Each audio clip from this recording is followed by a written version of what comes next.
She walked straight up to me naked, touched my face, and said, "Don't even breathe." The outpost was never meant to be quiet. Machines hummed day and night. Air filters whispered. Power lines clicked softly like insects trapped in metal walls. Even when the human crew slept, the base was alive with sound. That was why Elias noticed the silence immediately. Demon and crew did not know what it meant. We didn't have enough of careful reforced pate. Winter's play of intense afternoons, just where the problem of the approaching ring. 9 had an atmosphere that shifted every few hours. Thick mist rolled across the surface like a slow ocean. No wind, no storms. Just endless movement without noise. Then, the humming stopped. All at once. Elias straightened in his chair. Rest. His first thought was a power failure. His second was worse. He checked the panel in front of him. The screen was dark. No warnings. No red lights. No alarms. Just black. "Control?" he said into his wrist mic. Nothing answered. Not even static. His heartbeat grew louder in his ears. He stood slowly, training, taking over. Sudden movements could be dangerous in an unknown situation. He walked to the emergency console and pulled the manual lever. Nothing happened. The fog outside the glass thickened. Elias frowned. Visibility dropped fast, like someone was painting over the world with white. Then the fog stopped moving. It froze. That should not have been possible. He leaned closer to the glass, trying to see shapes beyond it. His breath fogged the inside of his helmet visor. He reached up to wipe it, then stopped. Something was standing outside. At first, he thought it was a trick of light, a shadow shaped like a person but wrong in its balance. Too smooth, too still. Then it moved. The figure stepped forward, passing through the fog as if it were water.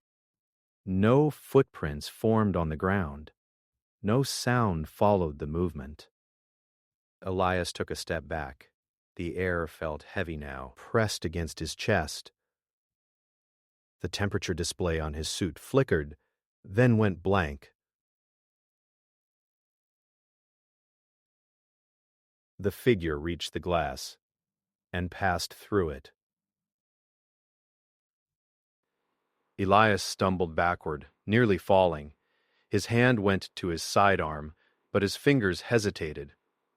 His training screamed at him to run, to shout, to fight. Instead, he froze. The being standing in front of him looked almost human. Almost. She was tall and slender, with pale skin that seemed to glow softly, like moonlight under water.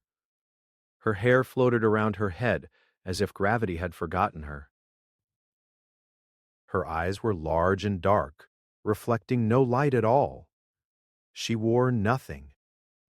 But there was no sense of exposure, no shame, no intention. Her body was not presented. It simply existed, like stone or light or fog. She took one step closer. Elias's breathing grew faster. Her head tilted slightly, as if listening to something he could not hear. Then she reached out. Her fingers were long and cool as they touched his face, resting gently against his cheek. There was no pressure, no threat, only certainty. She leaned closer, her lips near his ear. "Don't even breathe," she said. Her voice was soft, but it carried weight. Not fear. Not anger. Warning. Elias's lungs burned as he realized he had already been inhaling. Panic surged through him, sharp and sudden. But something in her eyes stopped him. They were not cruel. They were afraid. He forced himself to stop. The world seemed to tighten. His chest ached. His body screamed for air, but he held still, counting seconds the way he had been trained long ago. 1, 2, 3. The air shimmered. The space between them bent, like heat rising from metal. A faint green glow rippled through the room, passing through walls, floors, and Elias himself. He felt it move through his lungs. If he had breathed in that moment, he would have died. The pressure lifted. Elias gasped and fell to his knees, coughing hard. His visor cleared. His suit systems flickered back to life. The hum returned. The being stepped back. She looked relieved. "You heard me," she said quietly. Elias looked up at her, chest heaving. "You walked through solid glass," he said. "You shut down my base. And you tell me not to breathe like it's a suggestion." Her eyes softened. "I did not shut it down," she said. "Your machines chose silence. They sensed what was coming." She looked at the walls, the lights, the floor. "Your kind builds loud things. We survive with them," Elias replied. She studied him again, more carefully this time. "You survive many ways," she said. "Breathing is usually not one of them." Elias pushed himself to his feet. His legs trembled, but he stayed upright.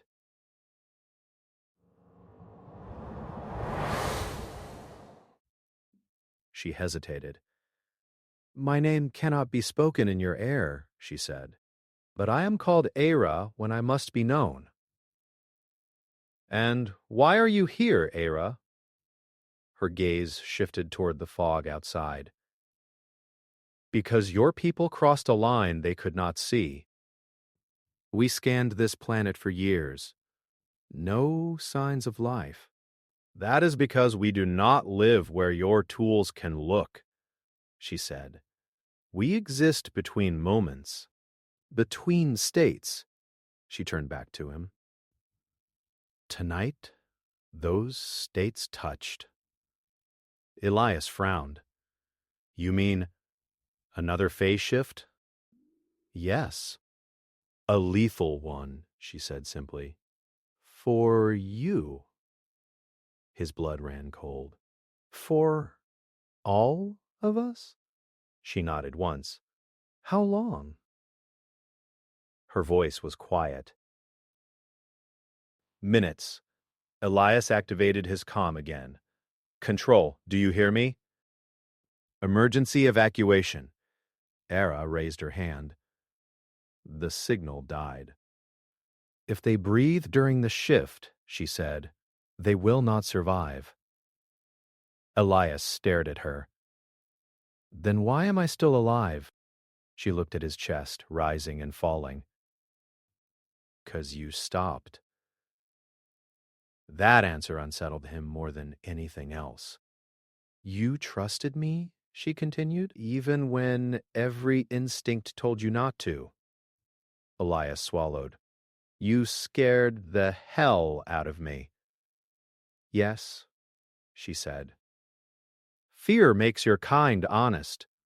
The floor vibrated faintly. Alarms began to flicker on distant panels, delayed warnings struggling to come online. Hera stepped closer again, not touching this time. My people are watching now, she said. Elias met her gaze. Watching what? Whether humans deserve to remain, she answered. Outside, the fog began to glow, and somewhere deep within the base, the air began to change. The fog outside the outpost thickened, and the glow from the shifting air grew brighter, almost like the planet itself was breathing. Elias could feel the hum of power in his chest as the base struggled to stabilize. Every instrument flickered on and off like lightning trapped in glass. The air smelled metallic, faintly sharp, and his suit's sensors screamed that something was very wrong. Hera stood silently in the center of the room. She did not move like a normal creature. Her steps were soft, deliberate, and almost liquid. Her eyes scanned Elias as though she were seeing into his very thoughts. You are different, she said softly. Most of your kind would have panicked, would have run, would have destroyed themselves before even understanding what was happening. Elias blinked, still catching his breath. Different how? He asked. His voice sounded small in the vast humming space. You controlled fear, she said. You obeyed instinct rather than impulse. That is rare, he frowned. That's it. Anyone could have done that. She shook her head slowly. No! Most would not. Most could not. You listened, and that made all the difference. Elias swallowed. His chest still ached from the tension. So, what is happening? Why is the air dangerous? Ira's gaze went toward the fog outside. She moved as if gliding through invisible water, circling the human with careful attention. The atmosphere here is not just air. It is alive. It shifts between states: visible, invisible, tangible, untouchable. During this phase, your kind's bodies are incompatible. Breath draws the wrong particles into your lungs. If you inhale during a shift, you die. Instantly. Elias felt a chill run down his spine. So, what you said, not to breathe, wasn't a suggestion? She nodded. It was survival. He looked toward the observation window. The fog moved with unnatural precision, curling and twisting like liquid marble. But why does this happen? Hera's face softened. We do not understand fully either. Our kind evolved in this rhythm, in this motion of time and matter. Humans. Your kind was never meant to encounter it. You are new. And yet, some of you are capable. Capable of what? Elias asked. Of endurance, she said simply. Of adapting to the impossible and surviving. You breathe differently than you think. You move differently than you know. That is why you are still alive. Her words settled like a weight on him. It was not just that he had survived. He had survived in a way that mattered. Something about humanity, Era implied, was extraordinary even to her. What about the others, he asked. The crew? Are they in danger? They are. If they breathe, she said, her voice almost sorrowful, you were lucky. Or perhaps chosen. Elias shook his head. Chosen? By what? By you? She looked at him with an expression he could not read. By possibility. By endurance. By chance that your kind carries the spark my people did not anticipate. You, humans, may survive where even we falter. The words made his stomach tighten. Humans were strong, yes, but nothing like this. Nothing that could exist in shifting matter. Yet somehow, she implied, humans could. He felt both awe and fear. So, what do I do now? Follow me, she said. Her voice was quiet, but firm. Elias hesitated. Every instinct screamed caution, yet every fiber of his training and his curiosity compelled him to move. Slowly he followed. She led him through a side corridor he had never noticed, a path that did not appear on any map. The walls shimmered slightly, as though vibrating between reality and something else. Elias felt a tug at his mind, a strange dizziness, but he forced himself to focus. Where are we going? He asked. To a place my kind rarely allows humans to see, she replied. You will understand the danger. You will understand why survival matters.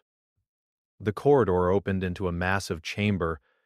Light poured in from cracks in the walls, colored in impossible hues, green, violet, and silver. Shapes moved inside the chamber, faint and fluid, as though the matter itself were alive.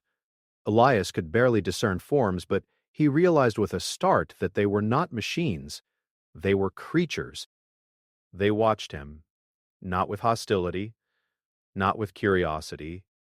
They simply observed. This is my people, Ara said. But not all of them see you? Elias's eyes widened. They are alive? She nodded. Yes, but not like you understand life. We are matter made conscious. We exist between the moments humans call past, present, and future. We do not breathe, yet the world moves around us. We are everything and nothing at once. He stepped carefully, and they. Will they, attack me? Some may wish it, she said, but you are under my protection. For now, they are bound by the rules of observation. They may judge you, but they may not harm you. Not yet. Elias felt an ache of fear and wonder at the same time. Humans survived wars, disasters, disease.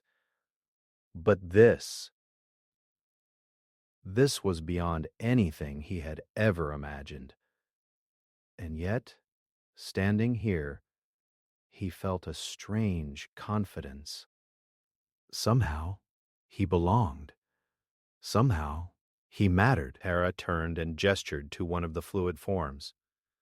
It floated closer, folding in on itself, then taking a form that resembled a child. Its eyes glowed faintly. Elias felt an unexpected pang of empathy. The creature seemed fragile, almost scared. Before he could react, a pulse of energy rippled through the chamber. The light shifted violently. Elias staggered. The child form was suddenly surrounded by a glowing lattice, its matter destabilizing. "Do something!" Ira's voice rang in his ears, urgent. Elias hesitated. He had no weapons here. No tools. Just his instincts. He stepped forward, carefully. "Wait! I can help!" The child form's lattice tightened. He reached out his hands, placing them near the glowing matter, but not touching. He forced his mind to focus, imagining the energy as something familiar, something he could control. His training in meditation and breath control returned to him. He adjusted his balance, his breathing, his heartbeat. Slowly, almost impossibly, the lattice softened. The child form stabilized. Its glow dimmed to a calm hum. Era watched, her face softening. You saved it," Elias exhaled, still cautious. "I didn't know what else to do." "You did what your kind does best," she said. "You survive by thinking, by feeling, by choosing. Even when the rules are impossible, you act not just with instinct, but with empathy." Her words struck him harder than any physical danger ever could. Humans were not the strongest creatures. They were not the fastest. They were not immortal. But they endured. They adapted. They cared even when it cost them. Why me?" he asked. "Because you listened," she said simply. "Because you acted without fear, overriding judgment. You are compatible, or at least you may be. That is more than any human has ever had a chance to be." Elias looked around at the chamber. Every being, every shifting shape seemed to hum with potential danger. Yet he felt proud, not of himself exactly, but of what humanity could be. Era stepped closer, her glow reflecting off the chamber walls. "You must understand," she said. "Your people are new here. They do not belong, not fully. Yet some of you could endure what we endure. Could survive where even we struggle? That is why I warned you. That is why I protected you." Elias nodded slowly. "And the others?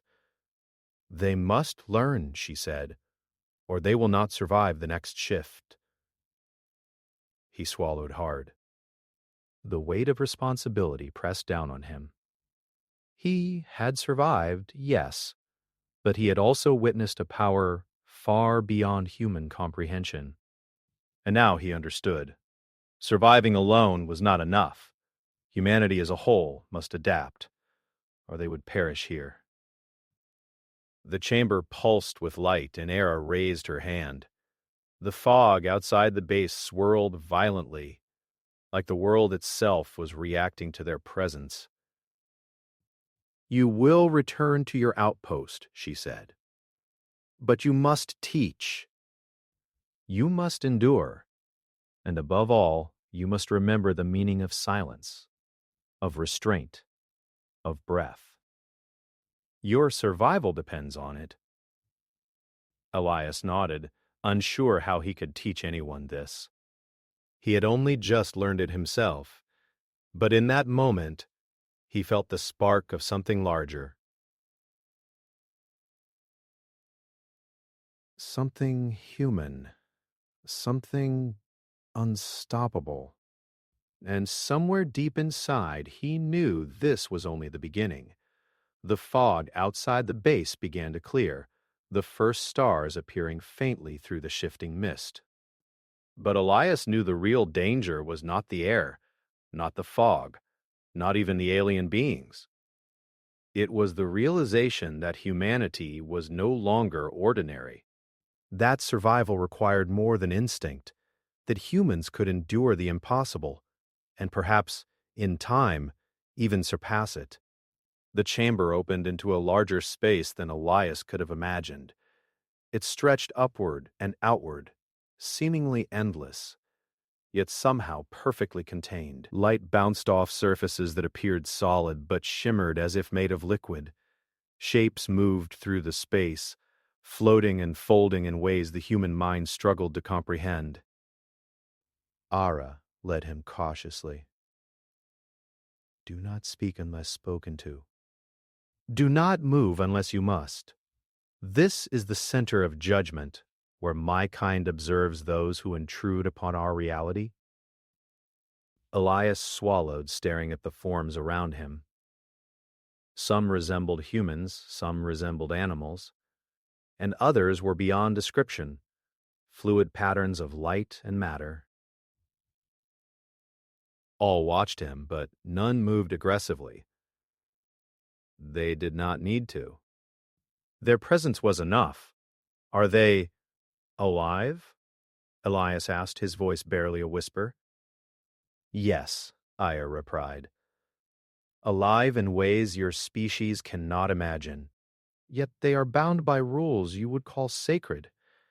They may judge you, but they may not harm you without cause. Elias nodded. He realized this was unlike anything he had ever faced. Military training, survival skills, emergency drills, they were useless here. This was a test of something deeper. Era guided him to a platform in the center of the chamber.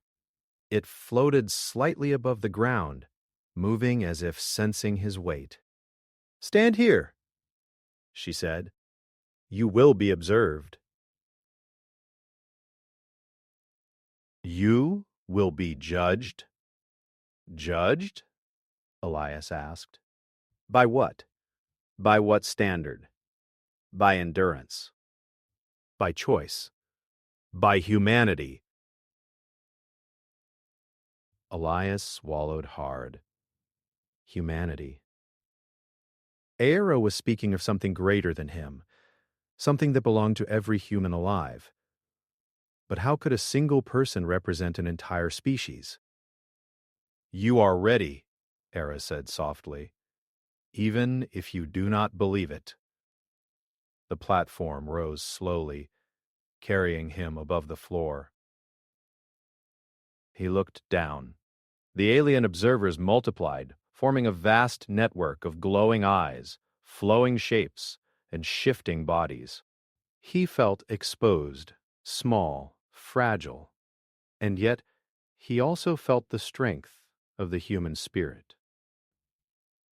Your kind survives, Arrow whispered. You endure not because you are strongest, but because you adapt, you care, and you act when others freeze. The chamber pulsed. The floor rippled like water. Era's words settled in Elias's mind like a drumbeat. He understood that this judgment was not about weapons or speed or brute force. It was about choice, courage, and empathy. A sudden ripple of movement passed through the observers. Shapes merged, folded, and reformed into a massive figure, a being whose presence dwarfed everything else in the chamber. Its eyes, if they could be called eyes, glowed like twin suns. Its voice vibrated in his chest even before he heard it. Human, it said. You have been brought here to show why your kind should continue to exist in this reality. Elias froze. His mind raced. He had trained for hostile aliens before. He had trained for battles and survival on harsh planets. But nothing had prepared him for this. You survive by instinct, the being continued. You survive by choice. You survive by connection. Yet we ask, are you more than survival? Are you worthy of endurance? Elias swallowed.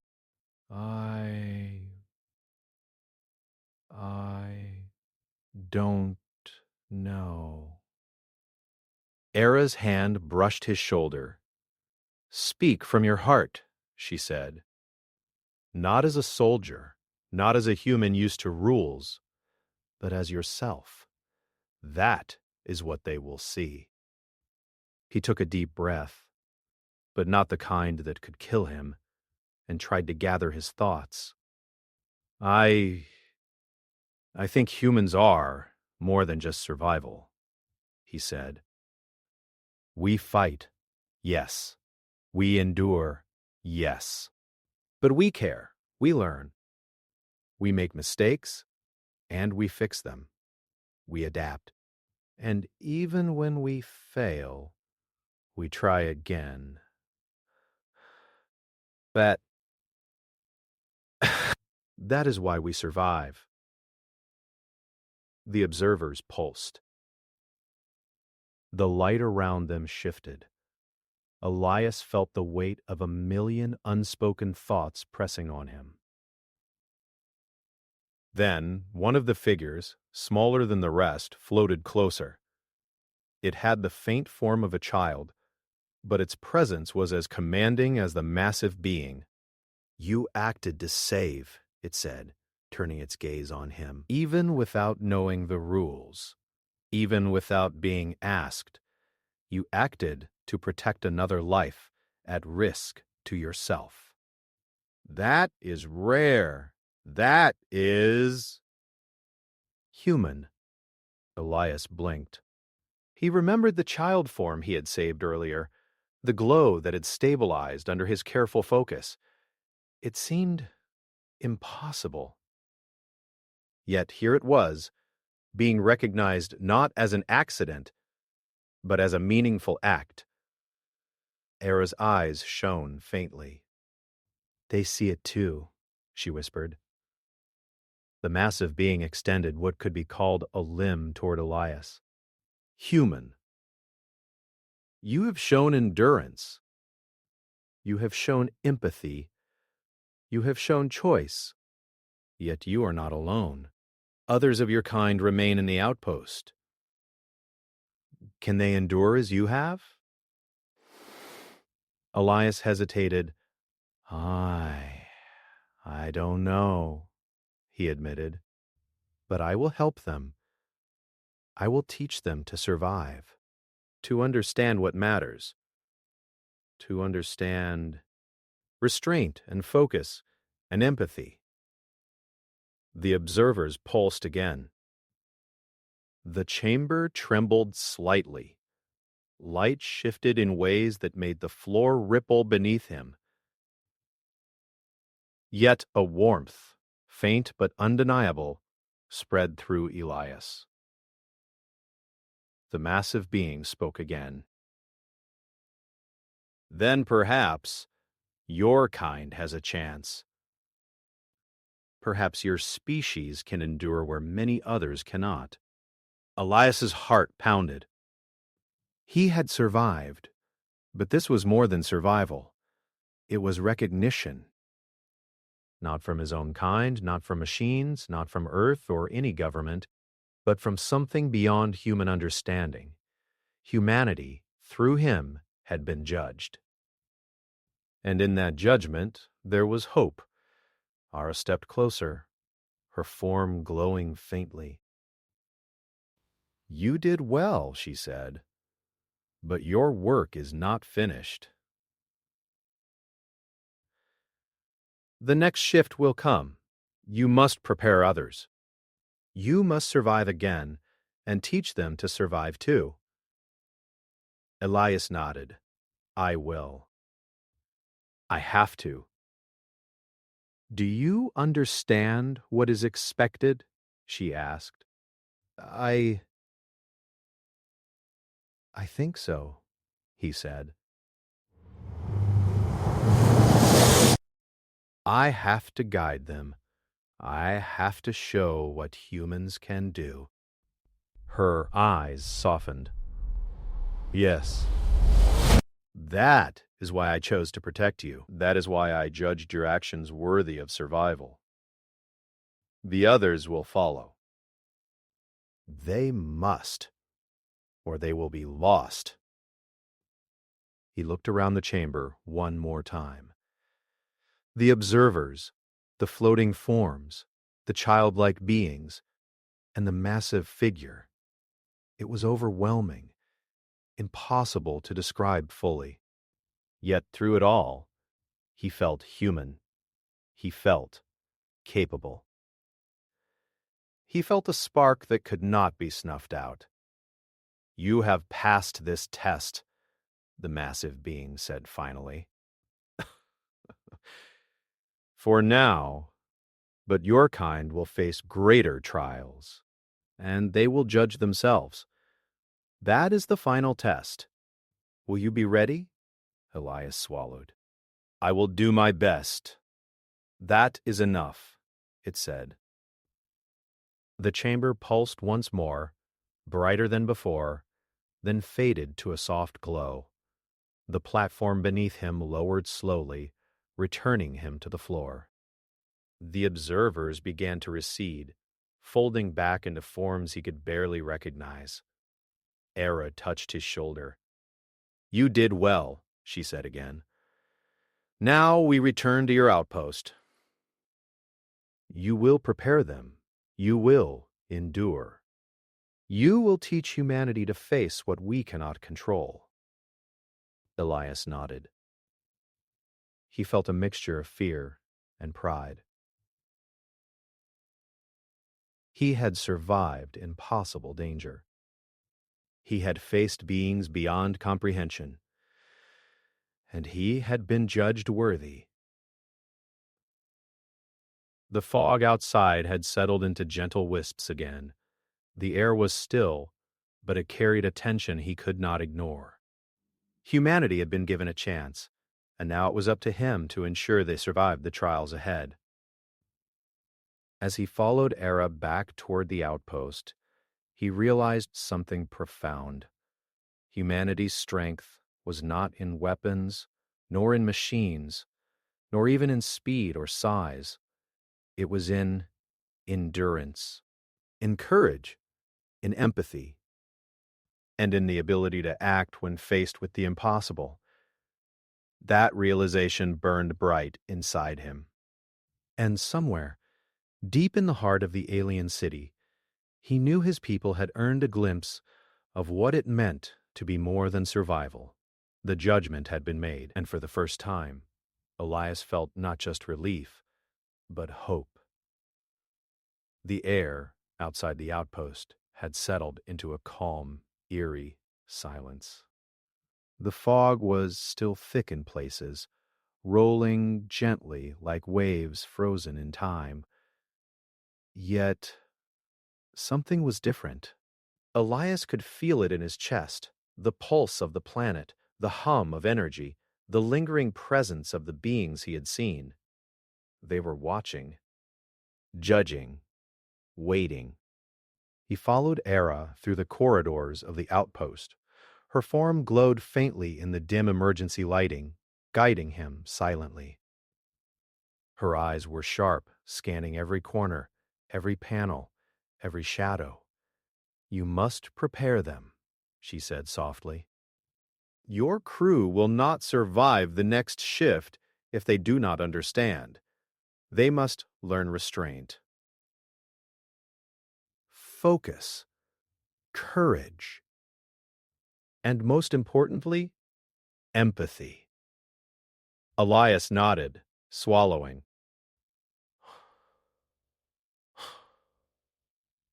I understand, but it will be hard. Some of them won't listen. They must, she said simply, or they will die.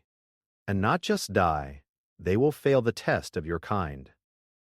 Humanity's survival is not guaranteed. Only those who endure will endure. The weight of responsibility pressed down on him. He had faced impossible danger once and survived.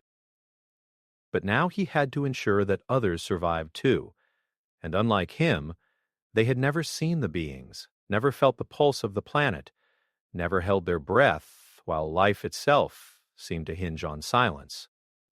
He reached the main living quarters. Crew members were waking from emergency sleep cycles, confused by the alarms and the flickering lights. Most were groggy, unaware of the near-fatal shift that had occurred. "Everyone!" Elias shouted, trying to keep his voice calm. "Listen to me. You must follow instructions carefully. Do not breathe unless I say. Do not move unless I say. Trust me. Trust what I tell you. Lives depend on it." The crew blinked at him, half awake and disbelieving. One of them, a technician named Mara, frowned. "What are you talking about?" "We're fine. The sensors show normal readings. What's going on?" Elias shook his head. "You don't understand. The air, it shifts. It can kill. You can't just breathe. You have to listen. You have to survive. Now, follow me." Some crew members hesitated. Fear flickered across their faces. But Elias did not waver. He had survived impossible danger once. He could guide them again. He had to. Era followed silently, a protective presence glowing beside him. Her eyes swept over the crew, assessing them, understanding them, measuring their potential. She did not interfere, yet her presence reminded Elias that failure was not an option. "Everyone line up in the observation room," Elias ordered. "Stay still. Listen. Breathe only when I say." The crew obeyed, some reluctantly, others with growing fear. They watched him, waiting for guidance. Elias took a deep breath himself, not the kind that could kill him, but one that centered him, focused him. He had survived by controlling his instincts. They would survive by trusting him. "Look at the fog outside," he said, pointing to the observation window. "It's alive. It shifts. It changes. Huh. It can kill if you move or breathe without control, but it can be endured." Whoa. "If you remain calm, if you act carefully, and if you care for one another," one of the crew, a young engineer named Soren, asked nervously. "And if we fail?" Elias met his gaze. "Then we do not survive. But I know we will survive, because humans endure. Because we adapt, and because we care. That is what makes us stronger than this planet, stronger than this fog, stronger than anything that tries to kill us." The crew listened, and slowly, fear became focus. Hearts pounded, but hands stayed still. Breaths were measured, conscious, careful. Elias moved among them, guiding their movements, their positioning, their awareness. Every second was tense. Every sound could be a signal of danger. Outside, the fog began to shimmer again. The air shifted subtly. Elias felt the pressure building. His senses sharpened. The humans were being tested, not by machines, not by tools, but by the planet itself. And for the first time, he realized something profound. Humans were not helpless. They were capable of surviving the impossible. Era raised her hand. A faint glow spread from her form, enveloping the observation room in soft light. She did not speak, but Elias felt her presence strengthening him, guiding him, giving him the courage to lead. The shift began. The fog outside thickened, rolling and curling in unnatural ways. Elias's chest tightened. He knew that one wrong breath could be fatal. One wrong movement could collapse the delicate balance. "Focus," he said softly, moving among the crew. "Breathe slowly. Watch the fog. Follow my lead. You can do this." Minutes passed. Each second stretched like hours. The crew's training and discipline were tested, but their human spirit, something deeper than instinct, kept them steady. They moved together, breathed together, survived together. Then, slowly, the fog began to stabilize. The dangerous pulse eased. The shift receded. The air became breathable again. The threat passed. Elias let out a long, careful breath. The crew did the same. Relief washed over them, but it was tempered by awe. They had survived something beyond explanation, something beyond technology, something beyond human understanding. Era stepped forward, her glow softening. "You have endured," she said. "Your kind has endured, not because of strength alone, but because of choice, courage, and care. That is why you live." Elias felt a surge of pride, not for himself, but for humanity. Humans had faced impossible danger, and they had survived. They had adapted. They had acted with empathy and courage. They had proven that the human spirit was something that could not be defeated, even by forces beyond comprehension. The crew gathered around him, still shaken but alive. Mara spoke first, her voice trembling.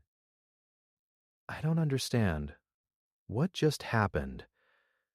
How did we survive?" Elias smiled faintly. "Because we're human, because we endure, because we act when it matters most, and because we care for one another." He looked at Ra, who nodded. Her eyes shone with faint approval. "Your species is remarkable," she said. "Not perfect. Not invincible, but capable. Capable of enduring what even my kind struggles to survive. That is why you live." Elias turned back to the crew. "Remember this. Remember how it felt. Remember that even when everything seems impossible, we can survive. That is who we are." Outside, the fog began to lift completely. The stars appeared faintly through the mist. The planets seemed to sigh, as though acknowledging their endurance. Era stepped closer to Elias. "You have passed the first trial," she said. "But there will be more, and your kind must continue to prove themselves. Not with weapons, not with machines, but with spirit, with choice, with courage, with care." Elias nodded. "I understand. And we will continue, Humanity will survive. Her eyes softened. Then perhaps you will not just survive. Perhaps your kind will endure where others could not. Perhaps humans will shape the future in ways even we cannot imagine. Elias looked at his crew, alive, alert, and united. He looked at the stars through the clearing fog, and he realized something powerful. Humanity's strength was not in machines, weapons, or strategy. It was in their spirit. Their courage, their ability to endure, their capacity to act with empathy and choice, even in the face of impossible odds. That realization burned in him brighter than any danger, stronger than any fear. Humanity had survived the impossible. Humanity had endured. And now, with guidance, they would continue. Era's glow began to fade as she stepped back toward the mist. "Do not forget," she said softly. "Your survival is only the beginning. Teach, endure, and adapt. Your kind is capable of greatness if you choose it." Elias watched her disappear into the fog. The planet was quiet again, serene, yet alive. He turned back to his crew. "Let's get to work," he said. "We survived once. Now we need to prepare for the next trial. And together, we will endure." And for the first time, Elias felt not just relief, not just pride, but hope.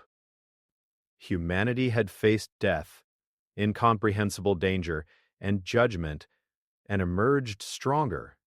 They had survived because they acted with courage, empathy, and determination.